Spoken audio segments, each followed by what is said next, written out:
Believe it or not, right now I am in Vietnam. So this looks like a mock European castle of some sort.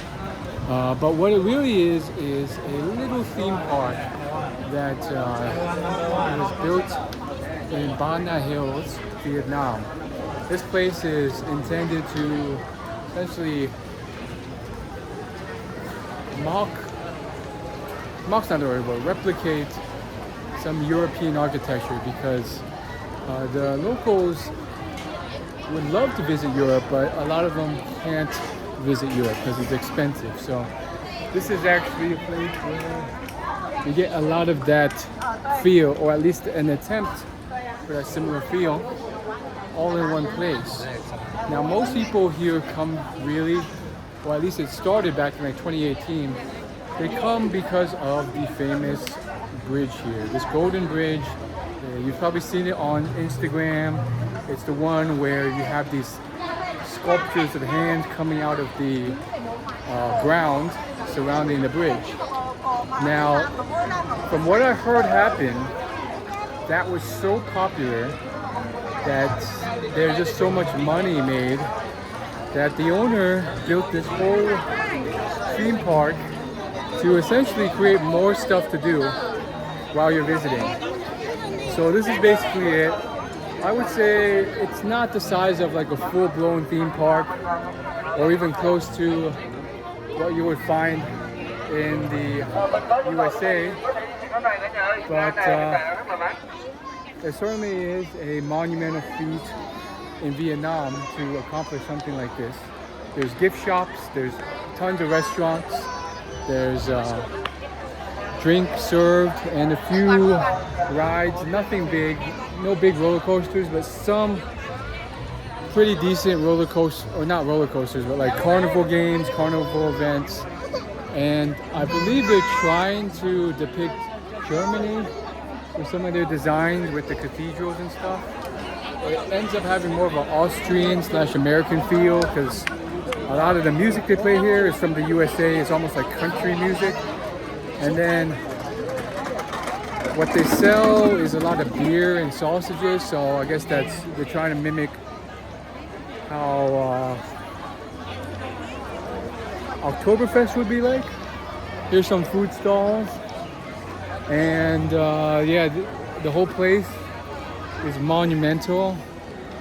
In terms of, I mean, not compared to like American theme parks or other theme parks I've seen, but in terms of just the scale for something in Vietnam, I think this is big because things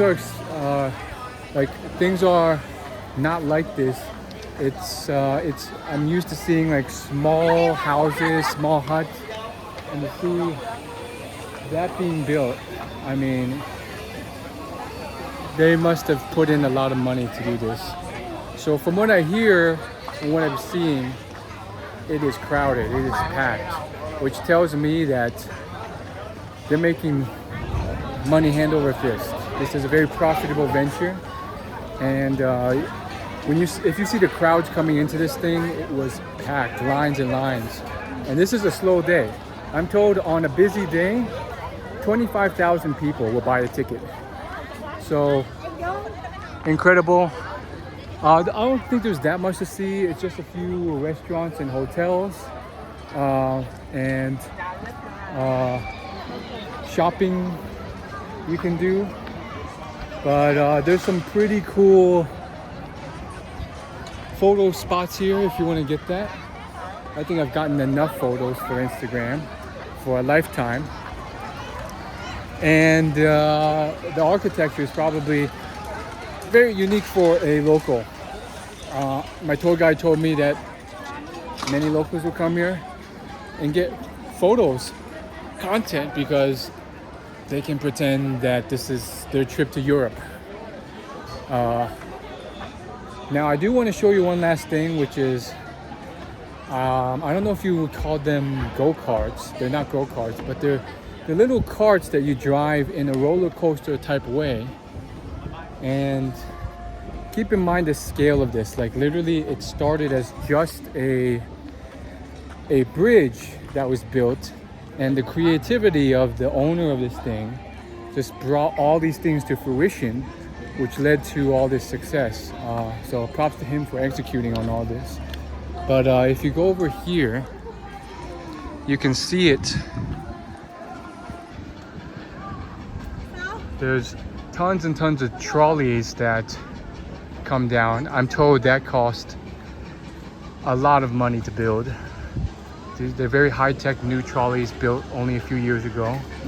And then you can kind of see here they have this go-kart rail system going where you can sit in a car, and it's like a roller coaster, but I guess more safe or slower pace or whatnot. So this seems to be a popular attraction with long lines here. But point being, there's so many things here that you can see, at least for a local Vietnamese. And there's Highlands Coffee. There's also Starbucks on the other side. So the two biggest coffee chains in Vietnam have already recognized the value and made their stake here, which I think is a very smart move. But yeah, this is it, the theme park